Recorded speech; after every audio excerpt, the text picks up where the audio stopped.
Hello, hello. Hey, how's it going? Yo, dude, I'm doing good. Apologies about making you wait so long. I feel fucking bad. No, it's all good, dude. It's all good. Um, but yeah, man, I'm chilling. I'm doing pretty good. How you doing today? I'm doing well. Just packing, getting ready for a trip. Oh, nice. You and me both. Yeah, Um, nice. where are you headed? The Chicago area. Okay, nice, man. That's cool. It Well, got cold. yeah, right. I hope you have a good time. That's sick. Thanks, Uh, man.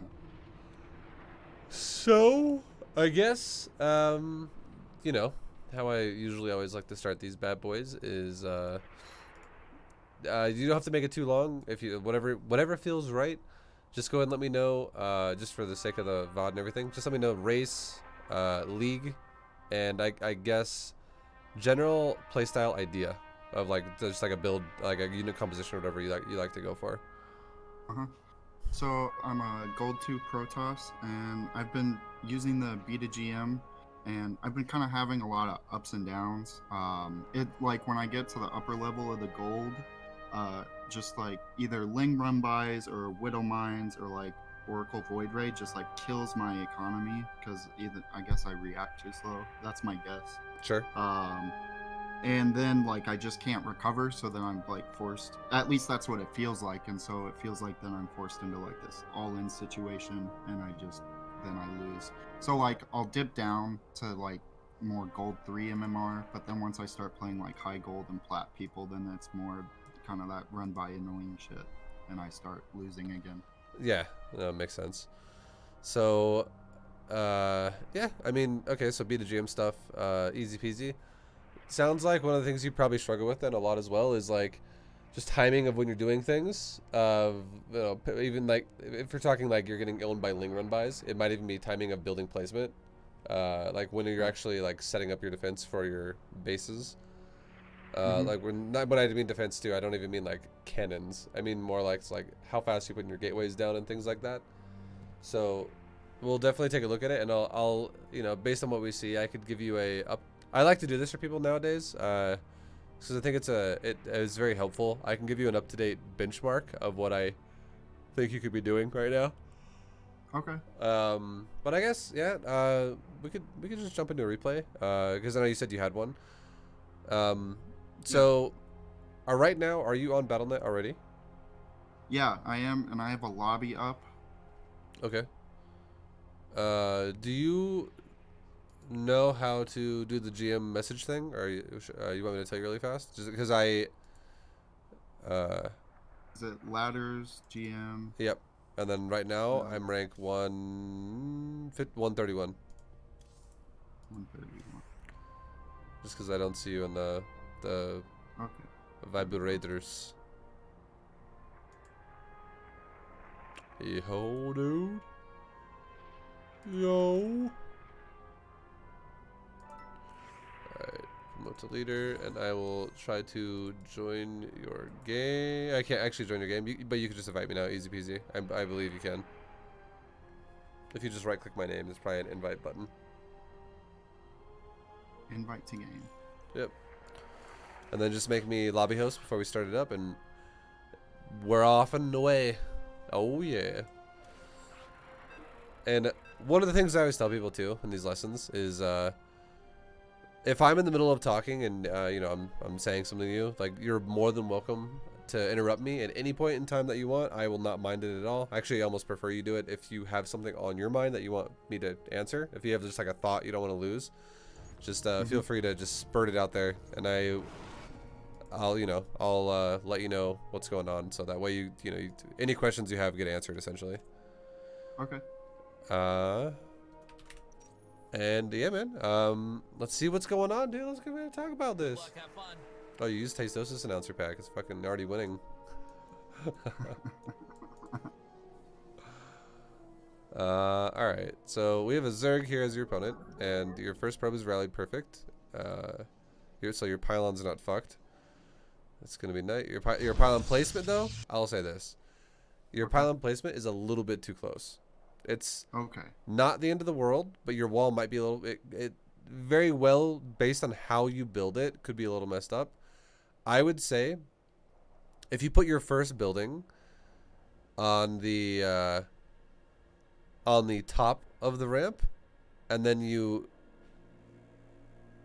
try to gap it, it's gonna be a bit weird, I feel like, because I don't like, for instance, if you look at the pylon, the right side of the pylon, and you go straight up to the top of the ramp, I think it'll line up to where the pylon grid will be on the same place as the gateway. And if that happens, what that means is it means that your gateways are going to be a corner to corner block. So it's going to create it looks like, so far, like, I don't think you can put a gateway further to the right, but it looks like it's going to just be like a fucked up wall for you because of that. So the best way to kind of the best way to kind of aim your pylon, if you can visualize it, is back it up to like right before you built it. Good luck. Have fun. Because I want to see if it shows the pylon radius field. Okay, it doesn't, but whatever. So anyways, like there is like when you put a pylon down, you can see like when the pylon's like selected on your mouse, you can see the length of the pylon field, right? Yeah. So what you want to do is you don't actually want the length of the pylon field to be touching the ramp, or like the for more specifically like the walls, like the top wall and the bottom wall. You want it to be basically one grid back off of that, and the reason why is because the grid of the pylon radius, the field of it, your entire gateway does not need to be inside of that. Only the center of the gateway needs to be inside of that. So if you're talking about trying to put the corner of the gateway over the top of the ramp, even if it's off the pylon field, it'll still work. It'll still be just fine. Okay. So yeah, and then if your pylon's back by like one, essentially, if it's just like one grid further away, like diagonally, or like one grid down even, I would say, you would have the ability to still build your wall, and then the pylon wouldn't be in the way of like your buildings when you're trying to like build the proper wall here.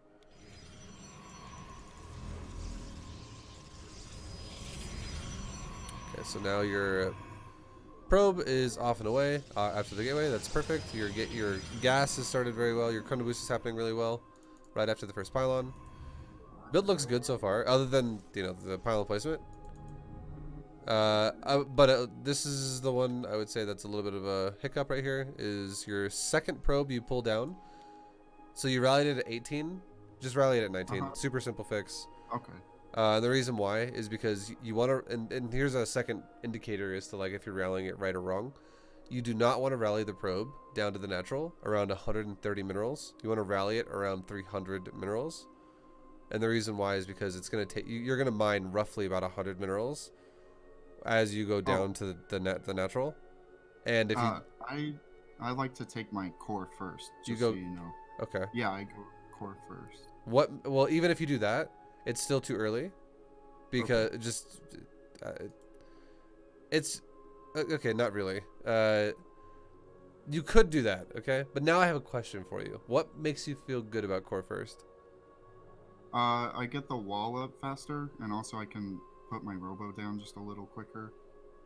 Okay. And do you feel like if you don't do this, like you'll die or something like that? I mean, rationally, no, I won't die. But in game, like, yeah, it kind of feels like that. Okay. Because this is why I would disagree with this. Okay, this is conceptually why I would say I personally would say Nexus first is better, and I'll try and sell it to you right now. Okay. You're doing beta gym style. So is your game plan to go to 200 supply? Yes. Okay, so you're not doing any type of a timing attack, and realistically, the only actual benefit of a core first and like a faster robo on top of that would be if your build is designed to be doing a timing at like 4.5 minutes or like 5 minutes, and you're just doing a really fast like tech-based attack with something in the robo and your gateways. Okay. Because it will get your initial units out a tiny bit faster, like your first round or whatever. But if we're talking about maxing out, you will this doing something just as simple as this, where you go, okay, I'm gonna build as fast of a robo as possible because I'm gonna build as fast of a core as possible off of the gateway. What it's gonna do is if let's just say your average max out was 10 minutes, because of something like this, your max out now is gonna be probably like 10 minutes and 25 seconds.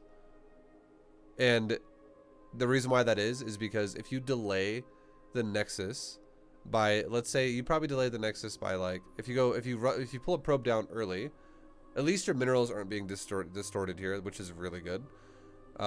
That's a big plus. But if you build your core first and then you build your Nexus, every single probe that is built out of that Nexus is now going to be delayed out of your natural. And then the mining itself of your natural is going to also be delayed because if you're chrono boosting probes twice after the first and second pylon and your Nexus is delayed, you're going to have long distance mining for a lot longer, or you're just going to have an oversaturated main for a lot longer. So you're going to have more time of inefficient mining out of the probes you do have out of the main base, like out of the main Nexus. But that Nexus at the natural is not going to make 22 probes and then call it a day. The funny thing about your expansions doing a macro build is the probe production is very top heavy in terms of your main base does not build one base saturation, and then your natural builds one base saturation, and then your third base builds one base saturation. That definitely doesn't work like that. You definitely build like probably 2 base saturation on your main. You build 1.5 base saturation on like your natural, or like maybe like 1 1/3. You build probably like only like 2/3 saturation out of your third base, and you barely build any out of your fourth base. You build probably like 6 probes out of your, or like 4 probes out of your fourth base or something like that. So the later you make your initial probe wave productions, like that natural, the earlier it starts, the better, because that natural is going to make probably like 20 probes or like 22 probes. Or sorry, even more than that. It's gonna make like, because 20, we're including gas, so it's gonna make probably like 26 probes or something throughout the game. Like it's gonna make a shitload of probes. Yeah, no, that makes a lot of sense. I'm totally on board. Yeah, and then all of them are delayed if you delay the Nexus. And then the craziest thing of all, here's the big selling point I also have, which is not something that existed up until about a year ago. Having a Nexus first, in my opinion, is actually safer because battery overcharge is only able to be used off of a Nexus if Nexus is nearby, and it is so ridiculously strong at not dying to an all-in or pressure. Like it makes your army like 3 times as big as it feels like it is. But yeah, I would just highly recommend Nexus first because of those reasons. Because if it just makes more sense if you're going to be passive. Okay, yeah. I'm with you. Hell yeah. But yeah, it's just stuff like that where the more you deviate from things like that, the more it and the more it just slows your overall max out down. So, and this is that moment we're talking about. If we're going back to your pylon here for a sec, your natural. See how that the gateway and the core is, it's basically a corner to corner block. Yeah. It's just, all it does is it makes it harder for your, for your stalker or whatever in the doorway to like only take damage from 1, maybe 2 lings at a time. Now, if your stalker's in the doorway, to make sure you don't have like a ling run into your base or like speedlings run into your base, whatever is blocking that doorway is most likely going to be able to get hit by about 3 lings. So it's just going to make it much harder to defend yourself properly. I see.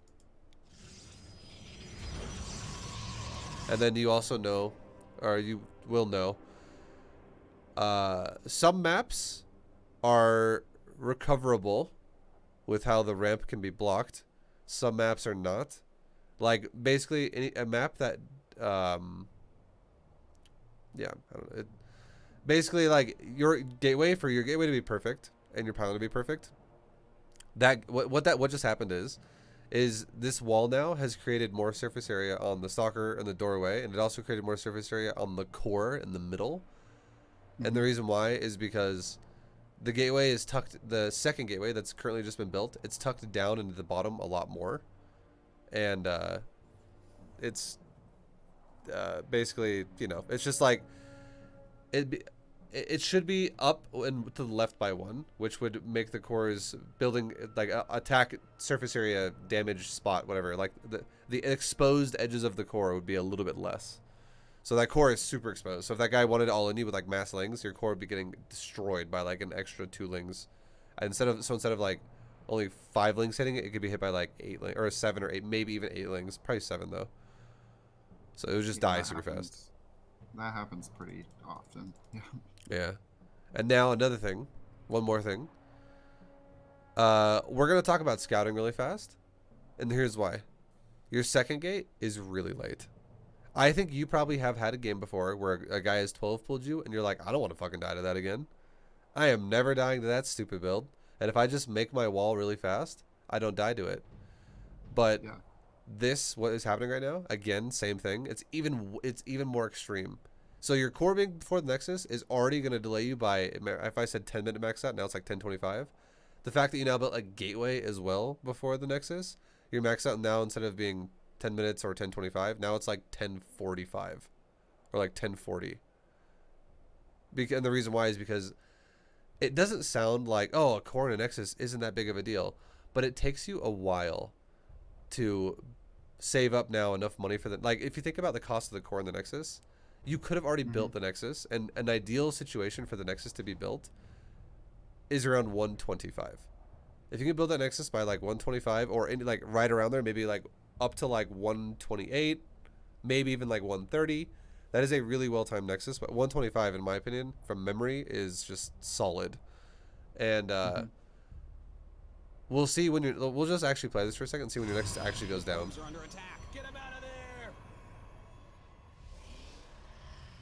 And then you kind of boost the gate. I don't think that was intentional.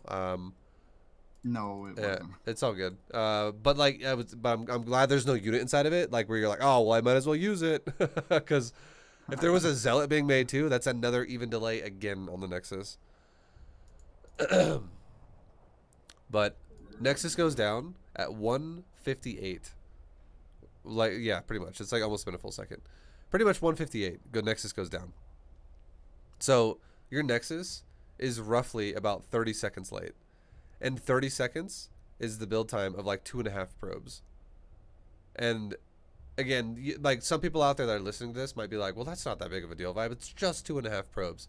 But it's 2.5 probes that is like always behind in terms of like at this moment in the game, you could have had 26 probes instead of 24 probes. And at this moment in the game, you could have had 29 probes and instead of 27 probes. And you're always a couple probes behind forever. And that's so much money that builds up, because if you think about it in a way where every probe now, if this Nexus is going to build like let's just say like 28 probes or something, like roughly 26 probes, 28 probes, if it's going to build that many probes, you have to multiply, like, and if each probe mines 1 mineral per second. This is the kind of shit people don't realize, which is why it's like, holy fuck, this is huge. If this Nexus is going to, we'll say 28, okay, to make it the math easier. So this Nexus is going to build 28 probes, and each probe now is behind by 30 seconds. That means that you basically can do 28 times 30, and that's how many minerals you're behind, just because the Nexus is delayed. And 28 times 30 is, what is that? Like, fucking, like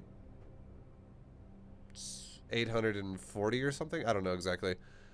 But it's, yeah, you're like a bit under 1,000 minerals just behind now, just because your Nexus is late. And that's up to the point of good saturation. And think about how much, like, we'll say roughly like 850, just to make math super easy. We're rounding it off. Think about how many stalkers or how many immortals that you could buy with that. Like, that's 850 is like 6 stalkers or like 3 immortals, roughly. And that's just extra supply you'd have in your army. And 3 immortals or like 6 stalkers is 12 supply. So now we're talking like a 12 supply advantage every moment in the game. Like obviously you don't have 1,000 minerals immediately. You have it by the time you're done making probes. Off the natural, which will be when you're at 80 probes or whatever.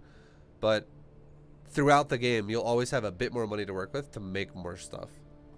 So, and then now, so, and, it's just, I'm just, again, just trying to like really drill in the point of like why it's really bad to delay your economy, for no reason. And now let's go back and look at your scouting and let's justify why you would have been okay to go Nexus first. So you have a probe scouting at, you know, right after your gateway, which is perfect. Your scout timing is fucking perfect. I love it. But now look at the natural. If we're going to compare cost of unit to unit, essentially, just know that a hatchery has a much longer build time than a gateway or a pylon. Okay, so because it's a main base. So the build time, and I'll just say this. Okay, these are things that you should start to commit to memory if you don't already have them. So a pylon's build time is 18 seconds. A gateway's build time is 46 seconds. And a hatchery's build time is 71 seconds. So now if we're assuming you built perfectly, okay, with your what's it called? Your tech, like you didn't delay the gateway for like 10 seconds after the pylon, which you definitely didn't do because you left the probe there, which was great. Then this becomes an accurate estimation of how you can compare your build to your opponent's build. And here's what you would do. Okay. So you go, okay, my pylon is done. That already accounts for 18 seconds. My gateway is under construction, and currently, I'm at his base, and this is going to always be the way it is. And the reason why you don't, so what I'm saying is, you don't have to look at your gateway and count it. You can always assume your gateway is going to be almost done by the time you get to your opponent's base because your gateway is scouting. So it's always going to be the same thing. And your gateway almost being done means this thing, you can average it, that it's going to be on most maps. Your gateway is going to be somewhere between 30 and 40 seconds in the way into completion. Some maps are a little bit closer than others. Some maps are a little bit farther than others, but it's almost always going to be about 30 to 40 seconds. So if we have 18 plus 30 to 40, that represents, you know, like 48 or 50 or 38 to 58 seconds. Or what did I just say? Jesus. 48 to 58. Plus 18. Yeah. You get my point. We'll just say roughly about 50 seconds on average. Sorry, I'm like, my fucking brain like turned off right there. But the point I'm trying to make here is if we're talking about if you're gonna just throw out there like say, all right, we've roughly invested about 50 seconds of time into 50-ish seconds of time into production into what I've been building so far. I'm going to assume my opponent has the same possibility because it's, you know, he's also playing StarCraft, and the same amount of time that has passed for me has passed for my opponent in terms of when we actually started building some shit. So, because you got to realize as well, like your opponent has limitations just like you do, essentially. Right. So if we look at the hatchery's build time, and the hatchery is currently only like halfway done, and I would imagine that when you play this game, or I'm going to ask you this too. This is a quick question. When you play StarCraft, do you know, if you don't know this, it's totally fine. I can easily figure it out. But do you know if you have your unit health bars of your opponents showing whenever you scout someone's base? Like right now, would you be able to see this unit, the health bar on the hatchery, just in your normal average game? Yeah. I'm almost 100% certain that health bars are always on. Okay, good. So if you look at it, then you can be like, okay, that's about half. And if you think really quickly, what's about half of that hatchery? It's about 35 seconds. And what does a hatchery cost? Hatchery costs roughly about 300, or it costs 300 minerals exactly, but it also has to sacrifice a drone, which initially costed the Zerg 50. So you could argue that hatchery costs 350. But the point I'm trying to make here is the fact that this Zerg has saved up enough money to spend on this, which is, it's almost the same cost as a gateway and a pylon together. It looks pretty normal if you think that, okay, well, I made my pylon and my gateway, and I made those like, you know, roughly about like 45, 50 seconds ago. And this Zerg made a hatchery, which is more expensive than pylon and a gateway, but his hatchery is still going pretty fucking far along. Like, it's already 35 seconds of the way in, and, you know, this is early in the game, so what this, and Mhm. basically if you now think about the time of the game that you're at his base at, you're only at his base at 113. So if you're at his base at 113 and this dude has a hatchery first like this, you have to think, okay, well, how does a Zerg open? A Zerg needs an Overlord, and then to make drones with. And then, so if he made an Overlord, and then he made drones, and then he made a hatchery, does this make sense? Can I tell what build he is doing already? And the answer would be yes, and the reason why is because Overlord and a Pylon cost the same amount. You guys most likely built a Overlord and a Pylon at the same time, because otherwise you'll supply block and you won't even be able to build drones or probes. But then he has a much later hatchery than you do gateway. Well, not really, but the point I'm trying to make here is because he doesn't have to wait to build a hatchery, whereas you have to wait to build the gateway because of the pylon. The point I'm trying to make here is this hatchery is fucking fast.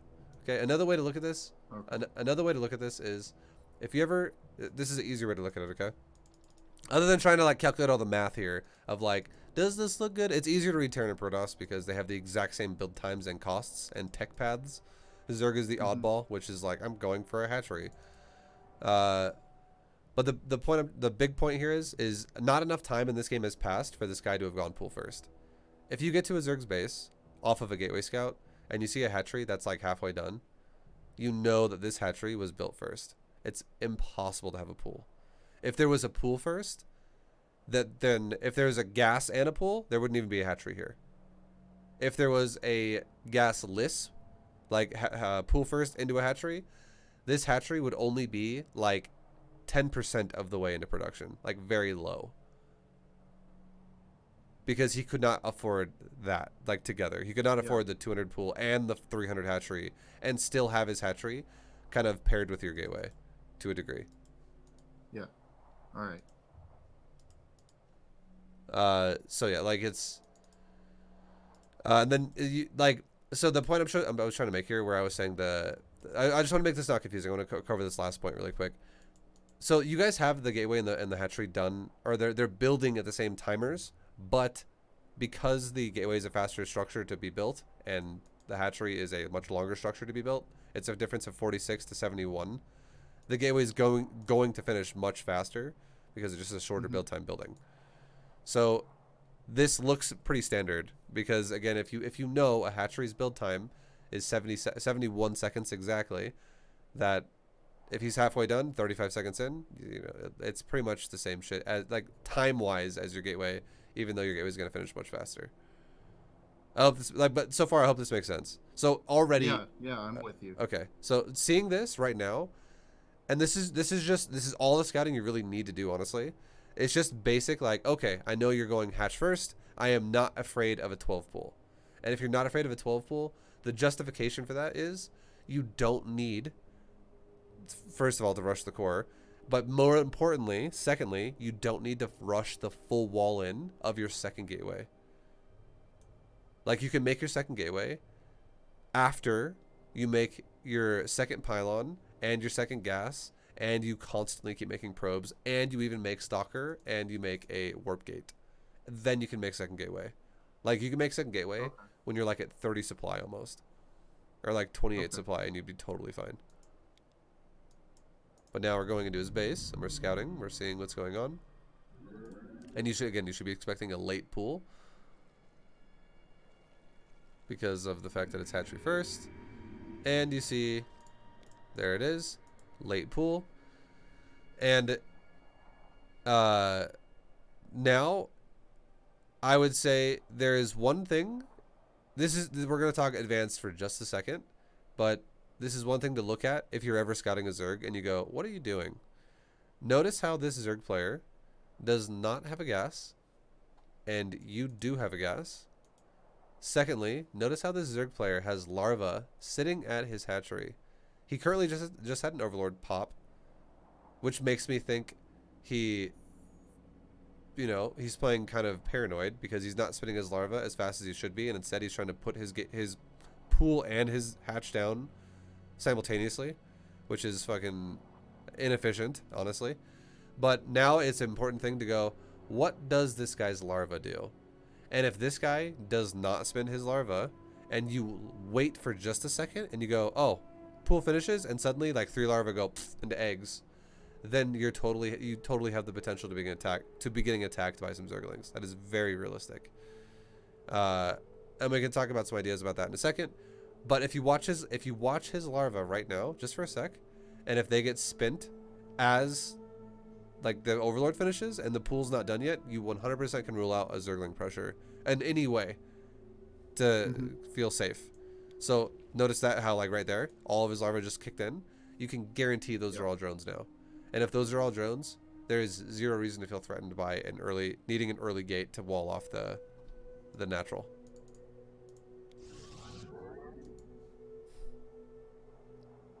And the fact that this is gasless, okay, there you go. There's his gas.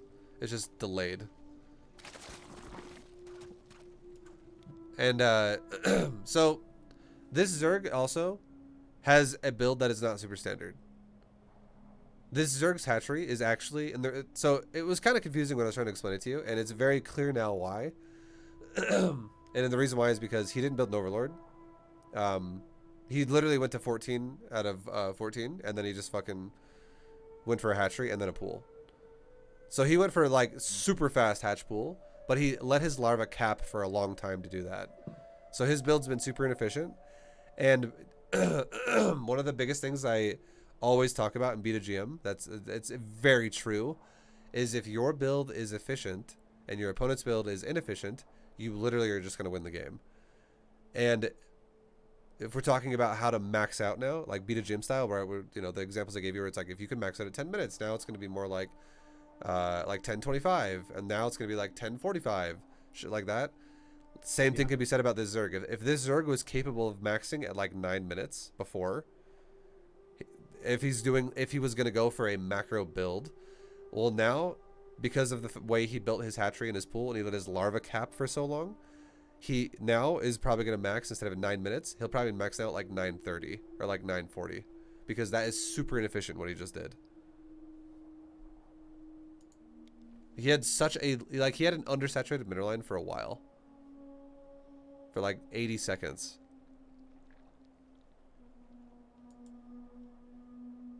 Or more like 90, or more, I guess like 100 seconds. What are you talking about? It's like it was like around minute 40 when he finished that shit.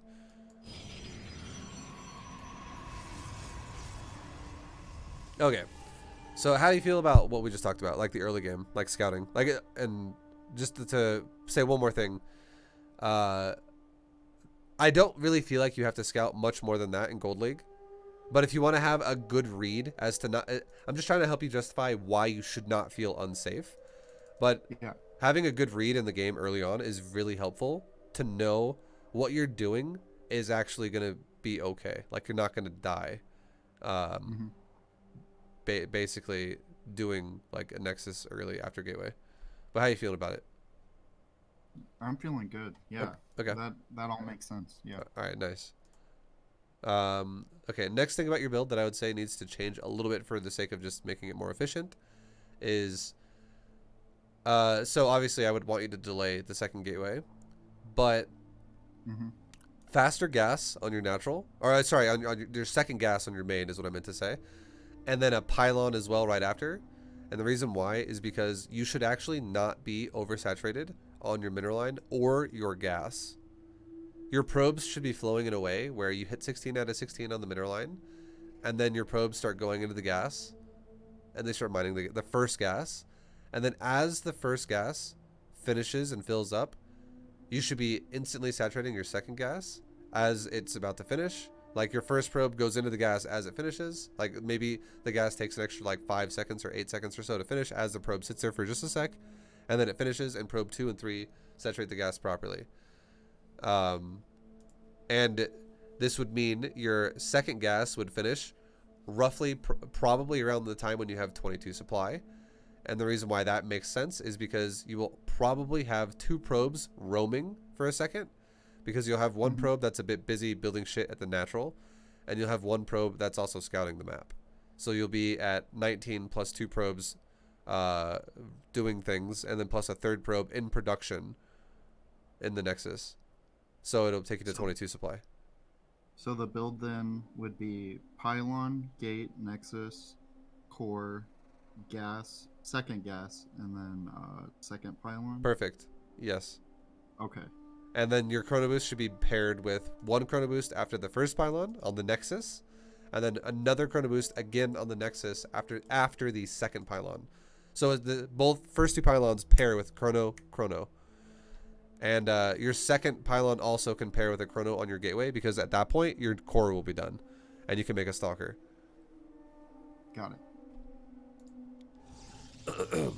Because the way it's gone for you now is it's just your second gas is going to be very delayed, and you're going to have just probes being oversaturated for the next like 25 seconds or so, or 20 seconds.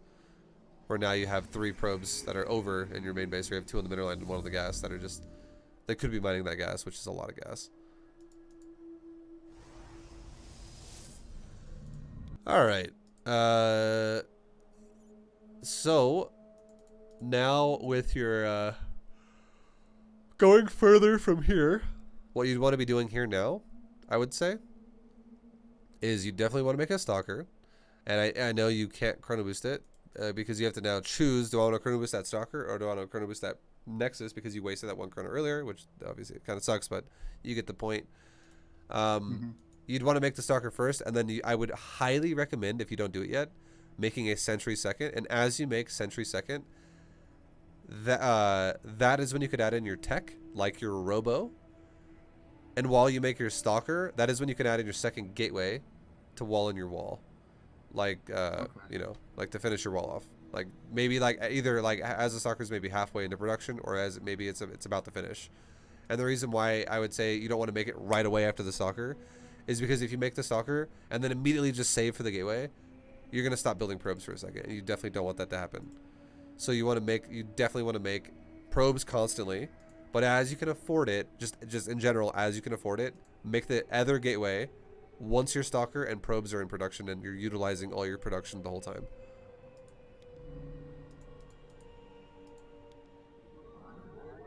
All right. So now going through, and then also this probe in the doorway. You only would ever want to do something like, basically you never want to do that. I'm just gonna throw it out there. Okay. And here's why. Again, if you had a chrono boost on your gateway, your unit would come out faster, which would be nice. But in general, your Nexus is so delayed that it feels okay to do this. Your natural Nexus, but your natural Nexus by now should have been done a while ago. Like if you build it at 125, it'll be finishing at 236. So you would have had plenty of time for this thing to be mining minerals, and if each probe represents about 1 mineral per second, this bad boy could have already mined about 20 like all the 20-ish minerals already, which that just helps. More money is better. So, and then the only reason you'd ever want to have a unit in the door faster would be if you scouted your opponent and you went, oh, no hatchery, and then you scouted into their base and you went, oh, really fast pool, and he's making lings. Then what you'd do is, instead of putting your probe in the doorway, you just chrono boost out a zealot.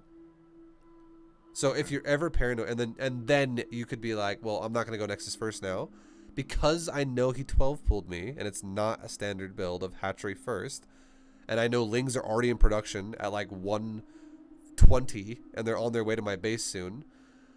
Then you could come back to your base with that probe, and if you need to, you can even grab another probe off your mineral line as you run back with the first probe that's scouted, and then you could build your core and your second gate. That would be totally fine to go gate with core in the wall before the Nexus, because your opponent is 12 pulling. Because if your opponent's going to do something that aggressive, it makes sense to not die to that aggression, and that's totally justified. So and again, that comes from the scout. So I just want to make sure that you're also not always blind, like you're not just blindly going, well, ViBE said to go Nexus after gate, so I'm always going to do that. Mhm. Like, Yeah. you should do that unless you're getting like 12 pulled, and then you should do kind of what you did this game. Okay. What you did this game was great for 12 pull defense. The only fucked up thing you did was when you chrono boosted your gateway, you didn't have a zealot started. But if it was a 12 pull for real, you would have wanted a zealot started, and you would have wanted a chrono boost the gateway when you did. Okay. And then the last thing about a 12 pull defense to make it make more sense, don't prioritize against 12 pulls. Prioritize the second pylon first before the second gas. So your build order of this game actually was perfect for 12 pull defense because everything you did prioritized a faster wall. You chrono boosted the gateway first. You prioritized second pylon first. This is all perfect for a 12 pull defense, other than the fact that you just didn't make a zealot. Because you would be totally fine if it was a 12 pull, if you would build like that. If you do the other build I'm talking about, the more standard one that I'll give you an example of in a minute here when we're done with this, that's definitely more standard gameplay. Like if your opponent's doing anything but a 12 pull. Okay. Yeah. So, it's always kind of confusing to explain two builds at the same time, but I hope that makes sense. Where like it's just priority of like, are you gonna get your wall up faster to like zone lings out first, or are you gonna get your economy priority faster to max out faster? Yeah. And it's all No, it's just yeah. Go ahead. Sorry. it's just I was just gonna say it's just good to know that like I'm not freestyling it, you know. Like Yeah. there actually is a good reason for the build. Yeah. It's just not now, you know. Yeah. It's yeah, definitely it's 12 just 12 pull defense is definitely prioritizing the wall and then the supply faster because if you're adding a zealot into your build, you need supply faster now. And otherwise you'll supply block for a long time and you might not be able to afford the zealot if you're still making probes the whole time. Okay. So once you also pair the tech, like your robo in your build, that as well, right now, you should be making a shield battery. We'll see if you do it, but I highly recommend you just do this no matter what. I don't give a shit what the Zerg has done up to this point. Just add a battery. Okay, you did good. So you added in, I would say, a tiny bit late, because the robo's already 29 seconds in production, as you have a battery only 2 seconds in production, so it's a 27-second difference there. But from now on, in the future, I would say, still obviously try to maintain production in your gate and your nexus and stuff like that. Try not to hinder that. Like definitely don't just save and don't build it. But as soon as you have 100 minerals ready to go after you build the robo, while maintaining production in gateway and nexus, throw down that battery. So like anywhere under like a 8-second or less discrepancy is justified. It's okay, but it should definitely be a lot closer than 27 seconds. Okay. Yeah.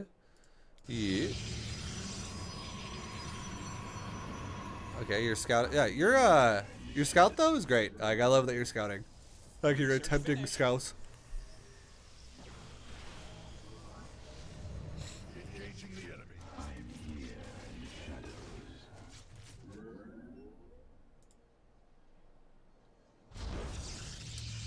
And then right about now too, this is when you'd want to be taking your third base.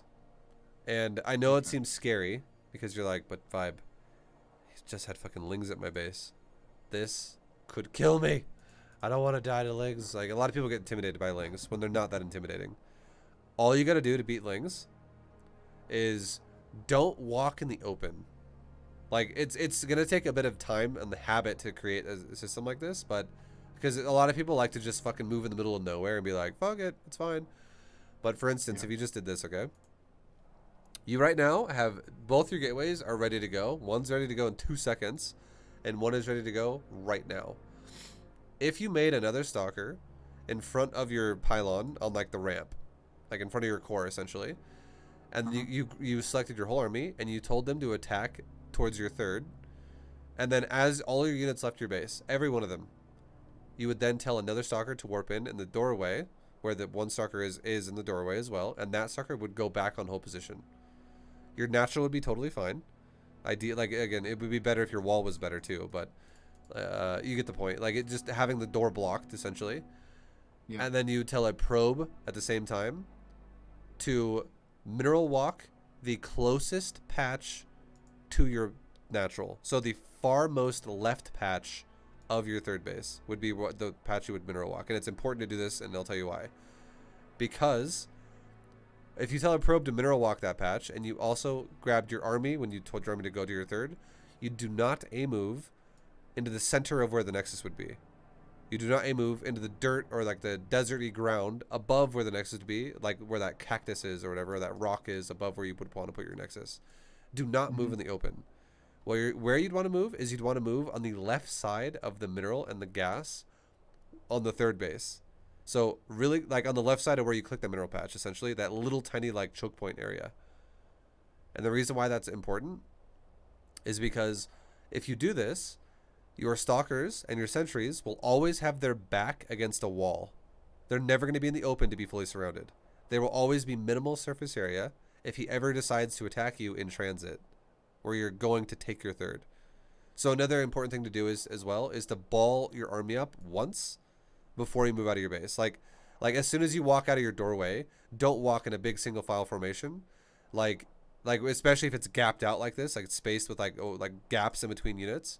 Like clump it up on the ramp in front of your core and then go. So it's a bit more condensed. And then you just let that army sit there while the third builds behind the mineral line there. You'll move the army closer to the nexus once you build the buildings. But what you'd want to do is you'd want to initially put so the probe is going to be guarded by the stalker and sentry as it goes to the third. But then as soon as the stalkers get there, they're sitting next to the gas and the minerals. That's fine. You could even then tuck them into like the gas and minerals, like in between the gas and the pylon, or in between the gas and the mineral field, because that's a choke point that sucks ass for lings right there. And then you could move your probe through the mineral line and then have it go build the nexus. And you could build this is where architecture comes in, and it's really important. You could build a pylon on the left and the right side of the nexus above the gas. So like north of the gas, but on the left and right side of the nexus. But you do it in a way where you build the nexus first, and then you build a pylon, but you don't build a pylon directly on top of the nexus. You start right there, but then you move it over one grid west or east. You just line it to where it's touching, and then you go left or right one grid open spot, and then you build the pylon. And again, what that does is it creates a gap, just like the minerals and the gas. It creates a gap now just the exact same size that is between the pylon and the nexus, which once again fucks the AI of Zerglings. It makes, because they're melee, and it makes lings get stuck in a choke point when they're trying to attack you, and they're really stupid. It makes like 20 lings get, if the Zerg player attacks into you and he doesn't fix it, it can make like 20 lings be as effective as 2 lings at a time. Like 2 lings, 2 lings, 2 lings, 2 lings, 2 lings, all dead, until like they're all dead. So it makes the Zerg player have to like rotate around and shit like that, and it's really annoying. So once you build your nexus and your pylon, you could shift your army that's on the left side or like around the mineral and gas. You could run them now through the mineral line into between the nexus and the gas, sitting pushed up against the pylon. So now you're using the choke point of a gas and a pylon, a choke point of a nexus and a pylon. So there's 2 gaps there, but they're both covered by a choke point of your architecture you just made, and your units are kind of filling in the gap of between the nexus and the gas. And then if the Zerg player goes all the way around the back, you could just throw a force field on the back of your stalkers against like the nexus, and it creates again another choke point where they can barely attack your stalkers. So it makes your stalkers count for like supply value so much more than just moving them in the middle of nowhere and getting fully surrounded and dying. And then lastly, when you build the nexus at your natural and the pylons, once the pylon is, so you leave the probe there too, that builds these things. And once the probe is done building the pylon, you immediately build a battery that's like pushed against like you could probably push this one against the nexus because you don't want to fuck up your mineral line. Because the closer you build to the mineral line itself, the more it can fuck it up. But you'd want to put a battery, maybe like for instance, if you choose to do,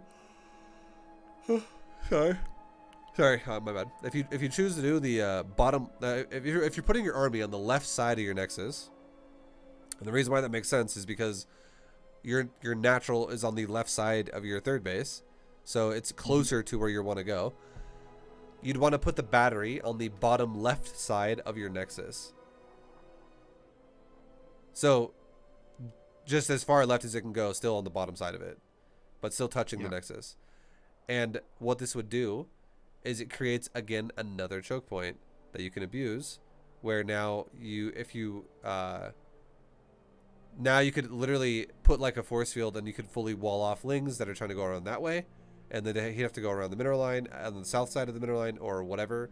Or, you know, it creates more of a problem for melee units to hit you, essentially.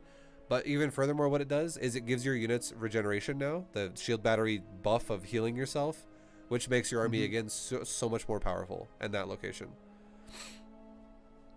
And then finally, when the pylons are done too, and you have extra money to spare, you can start, this is why you build both pylons, by the way. You can now start attaching gateways to the wall of whatever the terrain is, and you could stretch them all the way out to cover part of the nexus. So you can't get hit by run-bys. And as soon as you have your gateways down, your double pylon down, your battery down, that third base is so fucking hard to kill. It's just like, is very hard for it to die.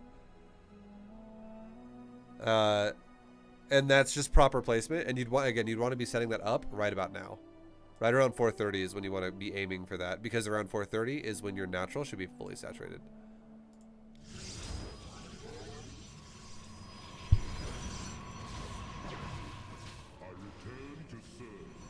And there's a few moments this game too where your nexus are not building probes, and this is a pretty big deal. Definitely want to make sure your nexus are always building probes, like as much as you can, because it's just furthering the time it's going to take you to max out every time you do this. It's fucking huge. I could go into a big discussion. We kind of already covered it a lot earlier on. It's the same concept. It's just delays the max like heavily. So now, like, what you're doing here with the stalkers, kind of hunting for Overlord, it looks like you don't want to do this ever. This is so sketchy at this point in the game, because you just saw that this dude had lings out in front of your base, and now you're kind of like roaming like super wide open stalkers. And I would not be surprised if this dude just runs down here and wipes out a couple of your stalkers. Or he could, like, let's say he saw that probe go to your third. I would be very, very realistic for him to run to your third and deny it as well. Which is why you want to escort the probe. That way, if he does attack your third, you're going to punish him for doing that, and you could very well save the nexus before it gets killed. And like that pylon, the pylons you built are so fucking far off. So I will say this. I know what you're going for. You're going for a full wall off. And like on the right side of your nexus. With that far top right pylon, and I don't actually like that as much. I might have told people to do that here and there in Gold League before in my old Beta Gym series. I can't remember if I did say, oh, you can wall off if you really want to. But the reason why I don't like a full wall off is because if he shows up with range units like roaches or hydras, your gateways are all dead. You can't defend them. So it's like you just accept the fact that your wall is going to die, because you cannot shoot over them. Especially if he's going hydras or like ravagers, you just can't shoot the fuck. You'd have to walk all the way around and expose your army super hard to be able to defend that, and that's super risky if your opponent all-ins you with like Zerglings. You don't want to walk that far away from your base this early when you're playing greedy. So I think a better way to do it is to just connect the gateway wall from the open exposed side of your mineral line and behind the gas.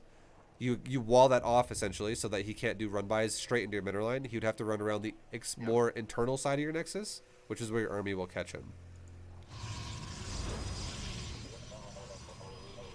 And notice how also the other pylon that's even closer to the nexus, it's still kind of far away.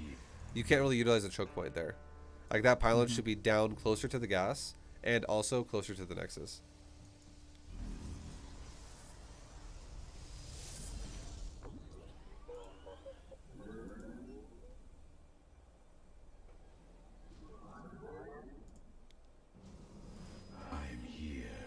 Alright, so now we kind of gave you some ideas as to what I think you should go for, what I think would be great.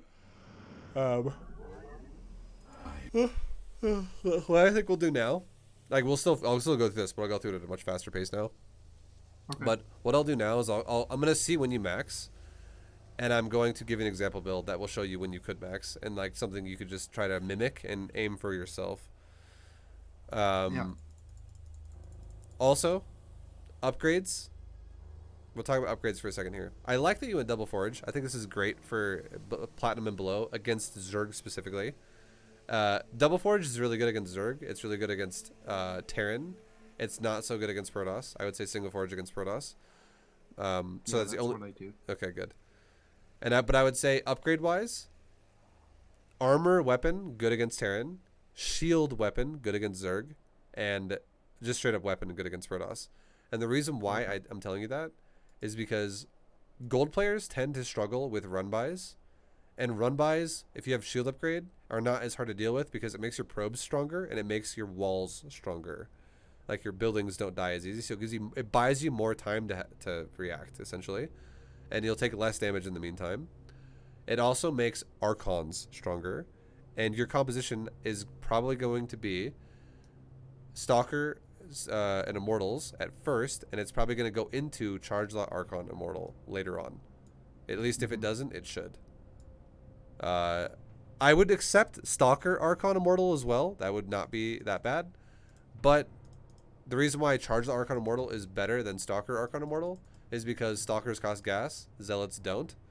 And if you have Charge Lot Archon, so Charge Lots instead of Stalkers, you'll just have more gas for more Archons. And Archons are actually like the best unit you can make here. They're so fucking good. Immortals are pretty damn good too, but Archons are so good. Alright, so that wall you just made as well is not actually a full wall. You gotta be super... If you ever did do that, that's super scary because the bottom right is actually exposed. I believe. It looks like it is. Maybe it is. It looks like it is. Either way, though, I still think you shouldn't do this anymore. Definitely, like, make that a horizontal connection instead of a vertical one to just connect to the Nexus. Okay. I'll give again. You'll have an example of it too when I show you. But notice how like the Lings ran in your mineral line right there. Like that's, and like now that he's got roaches, if he wanted to, he could just kill your gates. And that's that moment where I'm just like, I don't like this wall because it's your army can't properly defend yourself until your wall dies, and that's all your production that's dying right now. And you definitely don't want to just lose your gates, because then what's going to happen is your money's going to go super high, because you can't spend it anymore. And you'll be like, well, I guess I'll make them somewhere else. When they don't have to die at all if you build them differently. I'm here. Your probes are under attack. And then definitely make sure you definitely make sure you always have a wall that is blocked by a unit on hold position. And here's something I'm gonna tell you, okay? To do, which I think would be good. And this is something I think I'm gonna tell people to do as well in the next Speed of Dream series, because I can totally see how Select All Army is gonna be a problem for you in the future. Yeah. I think once you basically send your army to your third base and you start setting up your third base, you can start warping in everything at your third base, and that'd be totally fine.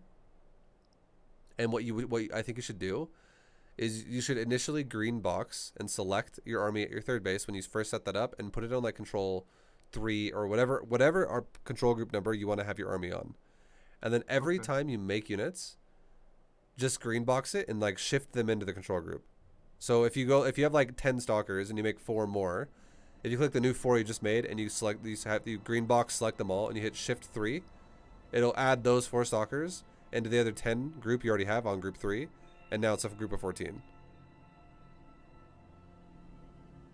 Does that make sense? Yeah. Yeah, Okay. it does. Okay. So and then what that can do for you is every time you defend your base, instead of going select the army, defend, select the army, defend, select the army, defend, you just go control group, defend, control group, defend. And it means whatever unit you have in the doorway, which is probably going to be a stalker, it'll never walk out of the doorway, so you don't ever have to deal with run bys like this where you're like, ah, shit, he just got in my base. That sucks. Because you just lost an entire mineral line right there because of that. That definitely is painful.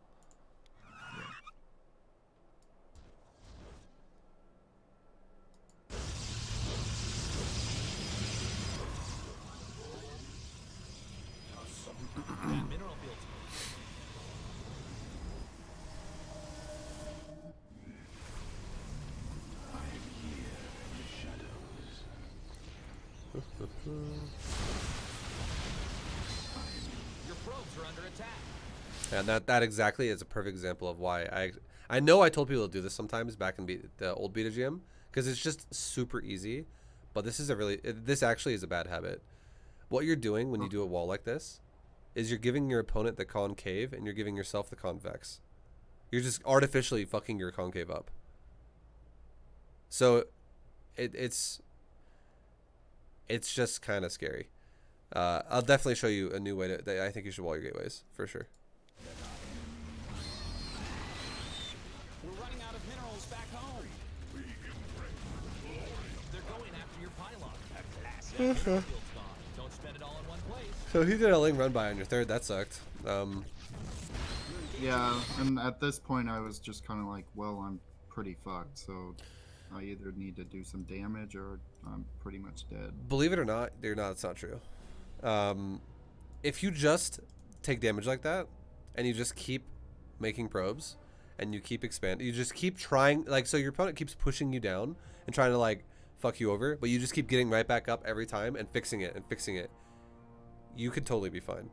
Because the reason why is if your opponent goes Roach Hydra all game and you go Archon Immortal all game, Archon Immortal actually scales better than Roach Hydra. And if you're able to defensively absorb attacks over time while you continuously fix your economy and expand and like you force him to attack you because you're also expanding, like you could get to a point where you could totally win. Because if you look at the supply right now, you guys are very close. That you know, and you have to account the fact as well that your opponent's not going to always play like a fucking absolute god. Like he does actually have a shitload of resources in the bank that he's not spending. But the point is like I did not think you were dead this game. Even right now, I think it's still doable. Like if you would have killed that base and then like maybe moved back, or even if you didn't even move out in the first place, like if we go back for a second here, like let's just hypothetically say, like right now, as you're getting ready to move out, let's say you're like, ah shit, my third base is dying. If you recalled just a center chunk of your army back to that third base that's dying right now, you could save that nexus and you could rebuild probes, and your supplies are still very close and your army value is still very fucking strong. So like I don't feel like you had to all in him. I feel like it's just an impatience thing people have when they feel like they're taking damage. They're like, I just gotta go. It's not going well, and you start getting like annoyed and stressed out, and you just feel like you got to attack when you really don't. So is that like an experience thing, or is there something I can read like in game that'll help me? Just don't ever think you're dead. But like for now, just lie to yourself, even if you have to do it, and be like, there's always a chance.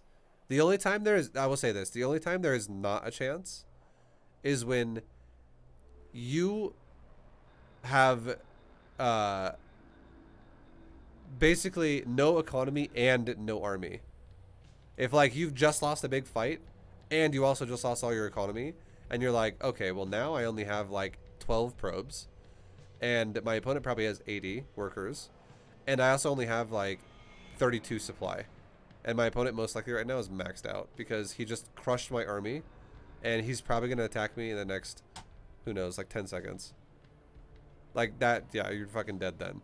But like this right here, your army is still fully standing, and all he did so far was he killed your main mineral line, which is annoying, but then he killed your third mineral line, which is annoying, but you have 4 nexus to bounce back on and a lot of chrono boost. You could fix these nexus saturations, and like you could fix the entire third base in a matter of probably 40 seconds, which is not that big of a deal. It's like an in-game, we're talking in-game, like you could fix it pretty fucking fast. Because at in-game, you have a lot more probes to work with, and ideally you also have a lot more money to work with. So if you just started chrono boosting probes constantly, instead of making these 6 stalkers you just made, you could have totally fucking made a bunch of probes super fast. And you could have resaturated that base very quickly. And then, you know, go back and still continue to make Archons and Immortals and fill in the rest with Zealot or something. Mineral field depleted. Pylon under attack. That field's been mined out. Hope you have an expansion. Your forces are under attack. But yeah, I still don't think you need to micro though. So the fact that you didn't micro that, I'm proud of you. Who gives a fuck about microing? It's all about macroing and setting your stuff up. Like setting your base up constantly. Too many cannons, honestly, in front of your third. Also, your cannon placement's a bit messed up. This is also why I don't really like the wall off anymore. Of like the way you put those 3 gates on the right side of your new third. Like all those cannons, you know, they all have they all have one thing in common, which is a major problem, and it's that none of them are going to guard the mineral line. So, for instance, if this guy like flew mutas or something, or like if you did a ling run by into the back of your mineral line, those cannons would all just watch your probes die, and be like, "Sorry, we're out of range." So you definitely that's the big problem. You definitely want to make sure whenever you're building static D, it's always covering probes as like a byproduct.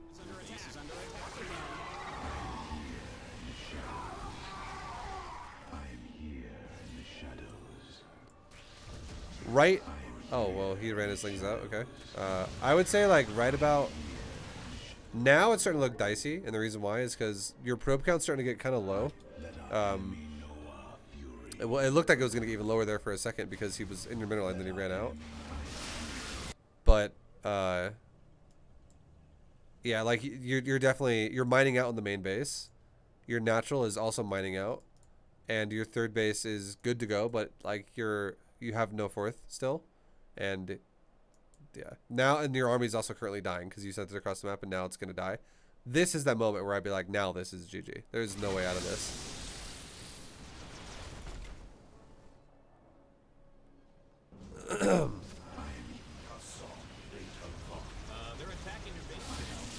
So I'm just gonna go back because again I don't want anything to be confusing, and we'll talk about this really fast, and then I'll give you an example build. Okay, so this is that moment. I want to go to the moment when you ran out and you didn't attack. Okay, we're still too far. Or wait, no, we're not. Oh, there, okay, there we go. There we go. I found it. All right, so right now you're maxed out. You're maxed out and you want to go attack. I totally get it, but he's currently attacking you.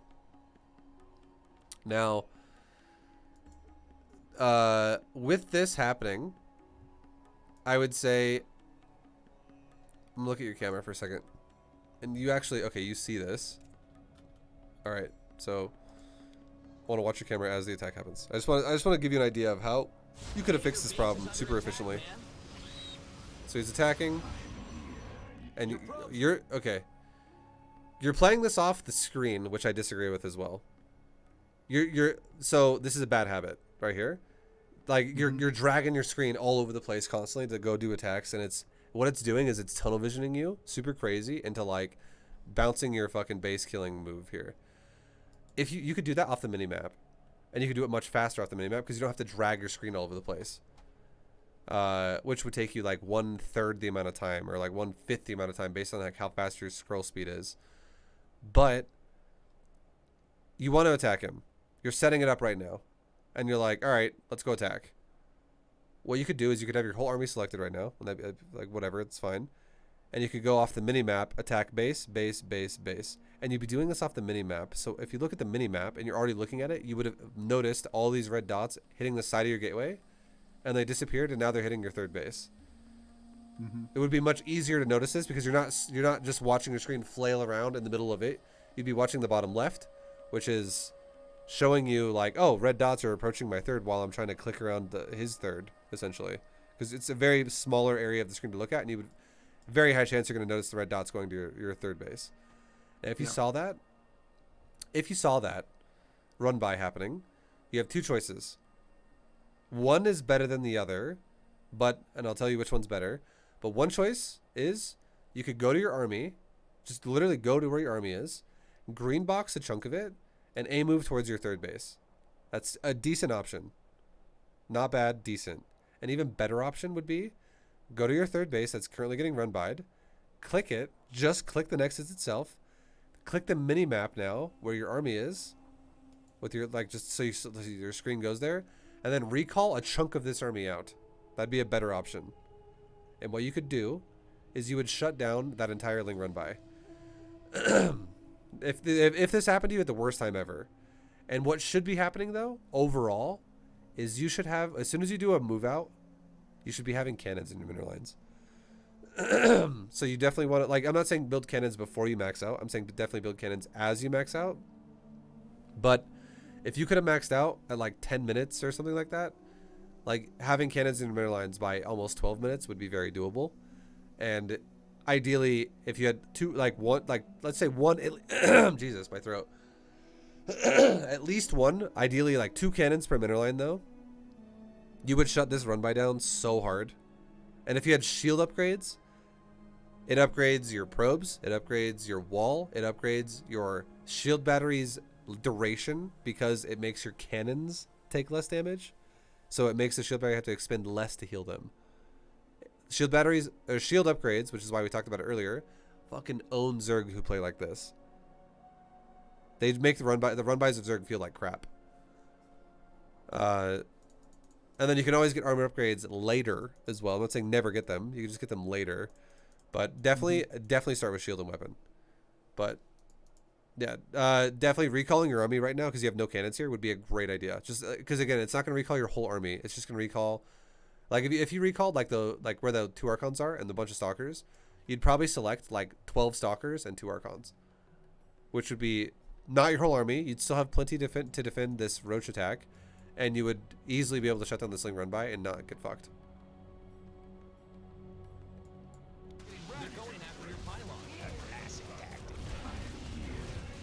And you saw it too, which I'm really happy about. But you just only warped in 2 Stalkers because you just didn't have enough, and then everything died. But you could always recall. Just keep that in mind. It's always an option. All right, and then now, honestly, it's kind of we got to the end of it already. So I gave you a lot of ideas. Now, are there any questions that you have after we just talked about all that stuff?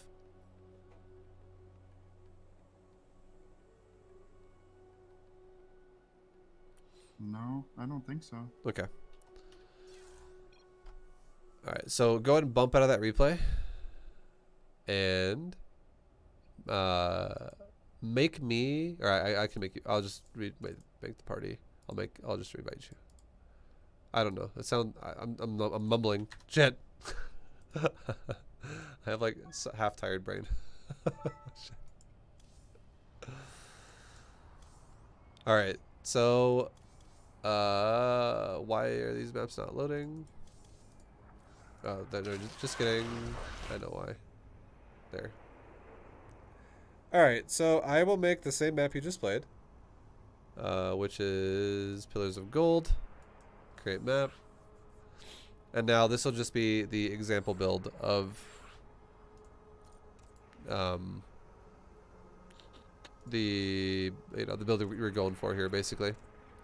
All right, and then while I'm doing this, again, feel free to ask any questions if anything sparks interest while I'm doing it, and yeah, otherwise I'll just run you through the build and like the generalized theme of the build. Again, it doesn't have to be exactly perfect, just as long as you're maintaining production. That's the main part that matters. Efficiency.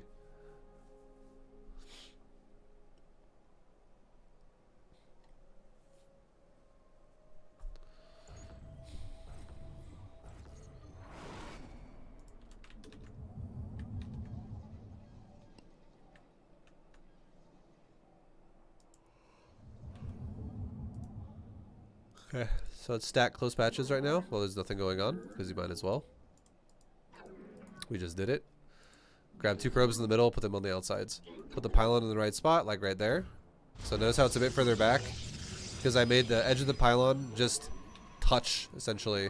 It just barely touches the like if you click the pylon, you can see it's like barely off at both sides of the ramp. I can't see it. Oh, you can't? Okay.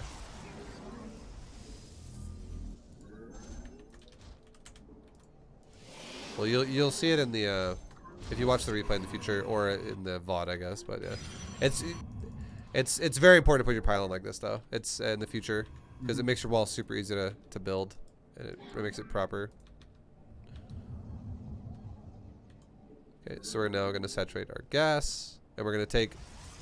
Once we hit 19, we will then rally. So we'll be building our nexus when we're at 20, essentially.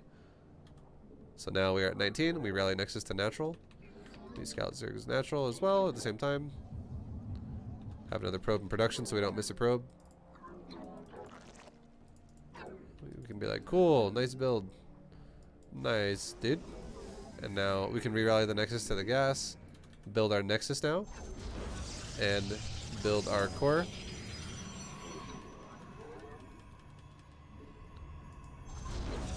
And we overlapped the gateway and the core by 1 grid. So now that's a perfect wall where a Stalker's not going to get overrun really easy in that wall anymore. We can build another probe, and we can build a pylon. And we can have this probe just go like mine minerals of the natural, for instance.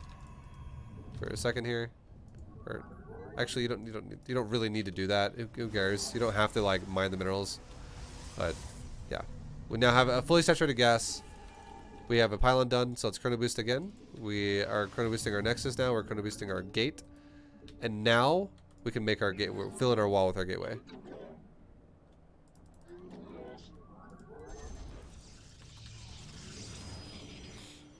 Just keep making probes. We can make a sentry.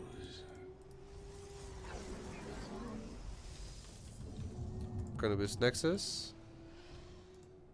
And now with the next bit of minerals that and gas we have, let's make a robo bay or a robo facility.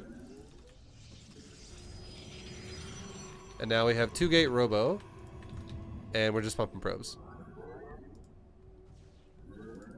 Put that bad boy on hold position.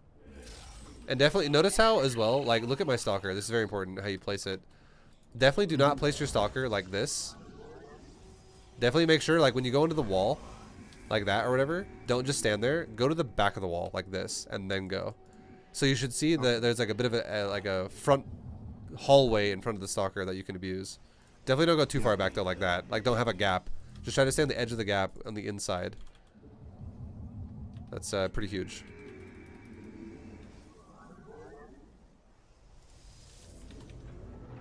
Okay, so we'll make the immortal first. So now we're gonna make a hallucinated sentry, go scout. We're making immortal, and we're just still maintaining production and always chronoing probes as a priority. And when we put the second gate down, that's when the shield battery goes down too? When you put the robo down. I actually should have built it. Okay. My bad. I kind of spaced that. 100% you should build the battery as your robo is. So start the robo, maintain production, and as soon as you can afford it, make the battery. That was my bad. I kind of forgot about that. The reason why is because if you don't build that battery then, and your opponent does decide to all-in you, there is a chance you could die. But if you have a battery, you'll never die. Now, here's the crazy thing. Remember I talked about like how to place your units? So we can A-move everything, like group it up in the front, mineral walk that mineral patch on the side, and A-move the side of the patches here. So that's how your army should be moving out. You can have a new unit go in the back here to fill it in on the door. And then now you build your Nexus. This is how you build your pylons right here. And as soon as you build your pylon, you can move up right here. And now you're good. And then as soon as you make your Nexus and your pylons, go back to your natural, and then you make your gas. So we're not going to prioritize our gas super fast. And now as soon as the pylons are done, make off the bottom left side of the Nexus, make a battery like maybe like right here. Just like, you want a battery like off the left side of the Nexus. So it creates choke points everywhere. So the Lings can't do shit to you now. And then you can just keep warping in units the whole time. Keep chrono boosting your probes. And your immortals can just kind of chill in your natural because you can't warp them in, so that's fine. Now we'll make, this is how I want you to build your walls, honestly. It's super effective. Build your walls like this. Like connect the wall itself, overlap the Nexus a bit like that, and there you go. You just created a wall that is going to overlap the side of your Nexus so no run-bys can hit your third base anymore. And you now also don't have yourself walled in, so if range units show up, you can still fight back. It's not like you are like, well, I gotta wait for my gateways to die to fight back. Nice, yeah. Alright, and now that this base is kind of set up and done, we can relocate again, and this is going to be around a 6-minute expansion. Ideally, what you want to aim for is when your mineral line is fully saturated. That's the goal here. Mineral line fully saturated, let's take a new base. Do the exact same thing. We'll corner to corner block it this time. because this is a corner expansion, so it's not horizontal or vertical. It's corner to corner because of the location of it. And then we can still warp in like units towards our third, because it's kind of exposed now that we moved our army over here. But once our base is up here, we'll make a battery, we'll make a gateway wall, and we'll be good to go. So let's make a battery. This battery isn't as impactful because our army's a lot bigger now, and Lings aren't as threatening as they were before. And now we can make gateway, gateway, gateway, gateway. And there you go. Now we have a nice controlled area up here. We can chrono boost our probes again. We can saturate our gases.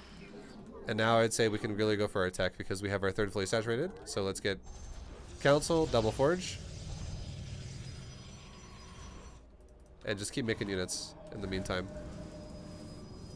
I'm here in the shadows.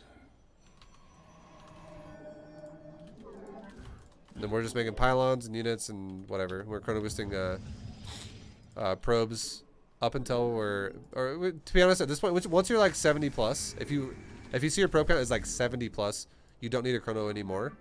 You can just like for probes, that is, because now you can chrono boost your upgrades, because this is when your upgrades should be starting.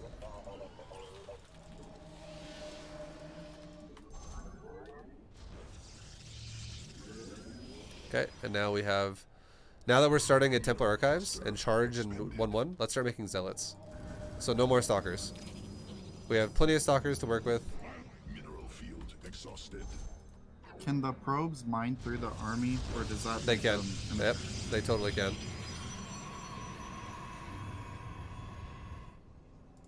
Okay, and now our main base is mining out around 8 minutes, so let's take another base again.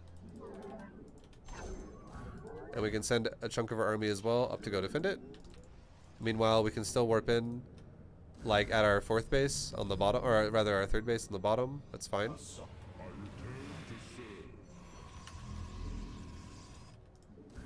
And keep chrono boosting your upgrades. And we can transfer some probes to a new base that needs to be saturated properly, because we're over mining in the main, so we want to fix that.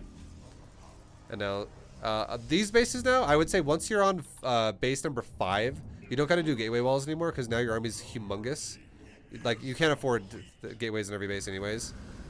So now your forges are done. So now we're getting ready here pretty soon to start making cannon battery. Completed.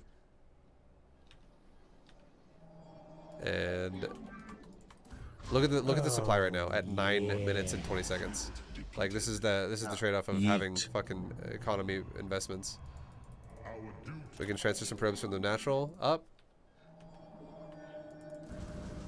Army upgraded. Okay, and let's go ahead and send like a zealot out to go scout or some shit. And we're doing it off the mini map. Okay, so we just sent a couple of zealots. Now we can go for like cannon battery at each base. It's like 2 cannons and a battery just to be on the safe side. Cannon battery every single base. Do not miss any of them. Like, if you miss a base, it's gonna definitely cause problems for you because of run bys. And try to gap your cannon battery so you don't ever full wall the minerals. Like, don't ever like seal off like parts of your mineral line. Yeah. And now we're getting attacked, so we can go defend that. Justice be done. And probe count still looks amazing. Get max out again. And now we're like, cool, now we know where the bases are. Let's go attack it with everything. So let's just move army on the, you can do it on the minimap. Attack, attack, attack on the minimap. That's super fast. And then go back to your base and continue to chrono boost stuff. And now that we have a maxed army and our bank is going to start going up, we can make another like robo, because we're just going to look for more production now, and we can now make a bunch more gates in our base just to increase the gateway count. And now if we look at our natural, that's starting to mine out, so now we want another base again. And then we'll be building cannon battery at that. Also, any base that doesn't have gateways at it, you don't have to stop at 2 cannons and a battery. You can literally like double it and go to like either 4 or even 5 cannons and like 2 or 3 batteries. I would say like 5 cannons and 3 batteries would be great. Just for like extra defense, because it's a more exposed base. Because not only is it further out on the map, but it's also got no gateways to cover. then you know, it's always just maintaining. Okay, am I chrono boosting my forges? Right now we have 19 gateways and 2 robos, so we have 21 production facilities, which is super good, super effective. And yeah, just looking at your probe counts and being like, are they all good? Is any mineral line I have looking like shit here? And one of them is, so we gotta fix that. And it's been fixed. Chrono boost those upgrades. Fix my natural. Fixed. Good shit. Now the other base we just made, we can be like 5 cannons and 3 batteries. And there you go. We just shift clicked all of it. Make 2 gases at it, and we're good to go. And then go back to chrono boosting your upgrades again. And then at this point, if you want to, if you ever want to start trying to incorporate this into your gameplay, right now I would say you could start getting ready to switch into Sky Toss if you want to, because the fact that you're already going charge lots would mean make less Archons, make less Immortals, invest into Sky Toss while still making a bunch of charge lots.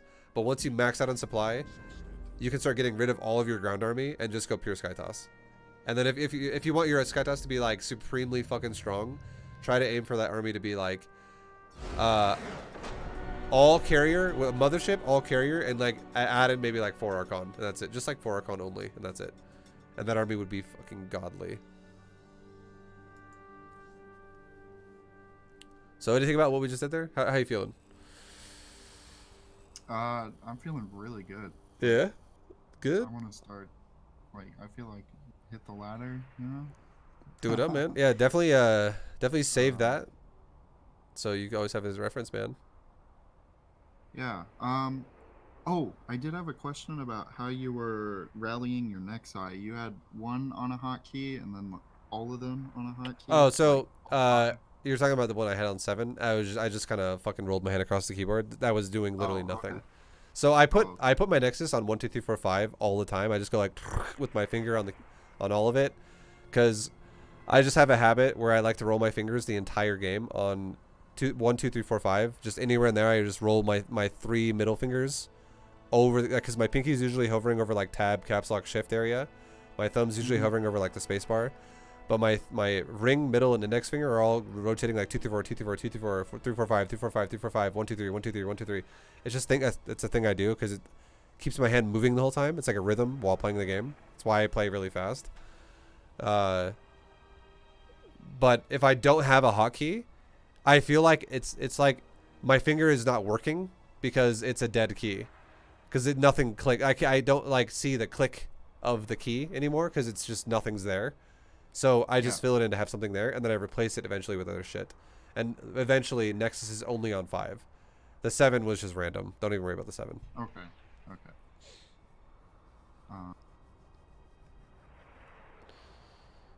As far as pacing goes, we kind of talked about that just a little bit with using the mini map a little more.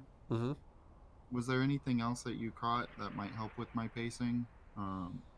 Just in general. The recall thing, for sure. Like, recalling. yeah, Right. definitely abuse recall more. Like, if you're ever out of position, don't hesitate to stop a run by recalling your army to the right location, because you have it. You're not microing your army, right? So you're never going to use it aggressively. So it's just a dead ability if you don't use it defensively. So, but be very liberal with defensive recalls. If you need to defensively recall to do something, that by all means go for it. But then once you have your cannon battery set up, especially with shield upgrades, it will be kind of like not that big of a deal. And then also don't be going stalkers all game. Definitely, as soon as don't make double forge and council until your third base is fully saturated. Okay. And then once that happens, so not when you start it, but when it's fully saturated, and once that happens, so essentially it's going to be like when you're starting your 4th base. And once you get council, forge, stop making stalkers and start making charge lots. And then it'll just give you way more Archon, because that Zerg who you lost to, he had 2/2 Lings, and 2/2 Lings are actually substantially good against Stalker. And then he also had a bunch of Roach Hydra backing it up too, but like, and also Archons are decent against Roach Hydra as long as there's a lot of things backing your Archon up, because Archons themselves do a shitload of damage, And if the Roach Hydra are currently busy killing the Zealots instead of, you know, like a front line of Stalker, you actually get so much more damage into his army faster because Archon Zealot can concave just like Stalker can. And I would, if I were you, I would rather have a concave of like 12 Zealots and like 6 Archons than like 14 Stalkers, if that makes sense. Yeah. Because the Archons are going to fucking murder because they do AoE damage. And they also get bonus, the bonus damage ticks in against Zerg for an Archon against everything. Because it's the Archon does bonus to biological. And everything Zerg has, buildings included, is biological. So Archons are just like getting full damage on everything they hit for Zerg. Yeah, because if you think about it like this, one hit from an Archon, realistically, if you're hitting into a concave that's like clumped up, one auto attack of an Archon can do honestly like 150 damage or like 125 damage on average. It'll be splashing into multiple units, and one Stalker shot hits for like 18 damage or so. And they have like the same attack speed. Like roughly. I think actually an Archon attacks a little faster, which is the crazy part. But yeah, it's just gonna be a lot more damage. All right, man. Well, I will send this VOD to you by tomorrow. I'll upload it tonight and I'll have it to you by tomorrow. But all right. Yeah, thanks for doing this. So much. Yeah, and shout out to Wally the robot for doing the gifted lesson stuff. Thank you, man. Thank you, Wally. I really appreciate it. Yeah. Yeah. All right, yo. Take care. Have a good night. Yeah. Have a good stream. Turtle boy. Turtles. Have a good night, man. I'll see you around, dude. Take it easy. All right, guys. Thanks for watching the coaching lesson. Thank you for hanging out. I hope you guys found it informative. I hope you learned something. It's been a gold level Protoss lesson. And if you liked it, you know, by all means, there's much more out there on my YouTube channel. So go definitely check it out if you want to see more. But until next time, much love. Take it easy. Oh my gosh. This is a big yawn in my outro. Take it easy, guys. Much love, and I will see you all in the next one. Later.